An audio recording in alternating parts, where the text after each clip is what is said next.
ಚಿತ್ರದುರ್ಗದ ರೇಣುಕಾಸ್ವಾಮಿ ಕೊಲೆ ಪ್ರಕರಣದಲ್ಲಿ ಆರೋಪಿಯಾಗಿರುವ ನಟ ದರ್ಶನ್ ಅವರಿಗೆ ಸುಪ್ರೀಂ ಕೋರ್ಟ್ ಇದೀಗ ಮತ್ತೊಂದು ಶಾಕ್ ನೀಡಿದೆ. ಸುಪ್ರೀಂ ಆದೇಶ ಮರುಪರಿಶೀಲನೆ ಕೋರಿ ದರ್ಶನ್ ಸಲ್ಲಿಸಿದ ಅರ್ಜಿಯನ್ನೇ ಸುಪ್ರೀಂ ಕೋರ್ಟ್ ತಿರಸ್ಕರಿಸಿದೆ. ಹೀಗಾಗಿ ದರ್ಶನ್ 1 ವರ್ಷಗಳ ಕಾಲ ಜೈಲಿನಲ್ಲೇ ಕಳೆಯಬೇಕಾಗಿದೆ. ದರ್ಶನ್ ಸೇರಿ ರೇಣುಕಾಸ್ವಾಮಿ ಪ್ರಕರಣದ ಆರೋಪಿಗಳಿಗೆ ಜಾಮೀನು ನೀಡಿದ ಕರ್ನಾಟಕ ಹೈಕೋರ್ಟ್ ಆದೇಶವನ್ನ 2025 ಆಗಸ್ಟ್ 14ರಂದು ಸುಪ್ರೀಂ ಕೋರ್ಟ್ ರದ್ದುಗೊಳಿಸಿತ್ತು.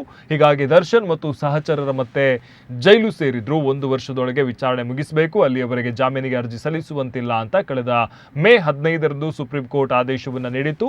ಈ ಆದೇಶ ಮರುಪರಿಶೀಲನೆ ಮಾಡುವಂತೆ ಕೋರಿ ದರ್ಶನ್ ಮತ್ತೆ ಅರ್ಜಿಯನ್ನ ಸಲ್ಲಿಸಿದ್ರು. ಆದರೆ ಖುದ್ದು ಸುಪ್ರೀಂ ಕೋರ್ಟ್ನ ರಿಜಿಸ್ಟ್ರಾರ್ ಅವರೇ ಈ ಅರ್ಜಿಯನ್ನು ತಿರಸ್ಕರಿಸಿದ್ದಾರೆ. ತುರ್ತು ಪರಿಸ್ಥಿತಿಗಳಲ್ಲಿ ಜಾಮೀನು ಕೋರಲು ಅವಕಾಶ ನೀಡುವಂತೆ ಕೋರಿ ದರ್ಶನ್ ಮನವಿಯನ್ನ ಮಾಡಿದ್ರು. ಆದರೆ ಇದು ಅರ್ಹವಲ್ಲದ ಅರ್ಜಿ, ವಿಚಾರಣೆಗೆ ಪಟ್ಟಿ ಮಾಡಲು ಸಾಧ್ಯವಿಲ್ಲ ಅಂತ ರಿಜಿಸ್ಟ್ರಾರ್ ಅವರು ದರ್ಶನ್ ಪರ ವಕೀಲರಿಗೆ ಮಾಹಿತಿ ನೀಡಿ ಅರ್ಜಿಯನ್ನ ತಿರಸ್ಕರಿಸಿದ್ದಾರೆ.